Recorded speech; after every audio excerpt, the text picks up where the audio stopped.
Simple and easy egg curry అనమాట. Only ఉప్పు, కారం, పసుపు మాత్రమే వేసుకొని. మీలో ఎంతమందికి ఎగ్ కర్రీ అంటే ఇష్టం? నాకైతే చాలా చాలా ఇష్టం. అన్నిట్లికన్నా నాకు ఏమి ఇష్టం అంటే ఎగ్ కర్రీయే చెప్తాను. బిర్యానీ ఆబ్వియస్‌గా ఇష్టం. బిర్యానీ ఎవరికి ఇష్టం ఉండదు? బిర్యానీ లవర్స్ ఎవరైనా ఉంటే కింద కామెంట్ చేయండి.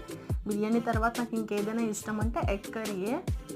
ప్రెగ్నెన్సీ టైంలోనే ఎగ్ ఎక్కువ తినకూడదు, పిల్లలకి జుట్టు ఉండదు, ఇది అది అని చెప్తారు కదా పెద్దవాళ్ళు. బట్ నేను ఎగ్ కర్రీ చాలా చాలా తిన్నాను. కర్రీ పరంగా, బాయిల్డ్ ఎగ్ పరంగా చాలా తిన్నాను.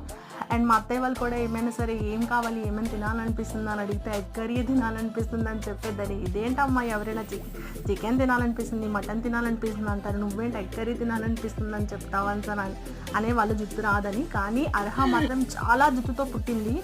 మీకు ఆ ఇమేజ్ కావాలంటే కమెంట్ చేయండి, నేను పోస్ట్ చేస్తాను ఆ ఫోటో.